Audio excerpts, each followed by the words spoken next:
Want to finally turn those TikTok views into cold, hard cash? First, you'll need a TikTok account, obviously, and you'll need to switch to a business account. This is crucial to access the features needed for affiliate marketing. Go to Settings and Privacy, then Manage Account. There, you'll find the option to switch to a business account. Follow the prompts to select a category that best represents your content. Now, to see if you're eligible for the TikTok Shop Affiliate Program. Tap on the Creator Tools. If you see TikTok Shop for Creator, you're in luck. If not, keep building your content. Clicking it will take you to the application where you need to fulfill the requirements, typically a minimum follower count and age. If you are eligible, then fill out the application form.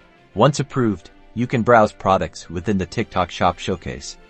Choose items that align with your niche and that you genuinely believe your audience will love. To add a product link, create a video, and tap the Add Link icon during the posting process. Find the product from the TikTok Shop and click Add to easily add the affiliate product link to your video. Promote products by showcasing them in your videos and make sure to use a clear call to action. And that's it. You're one step closer to making bank off TikTok.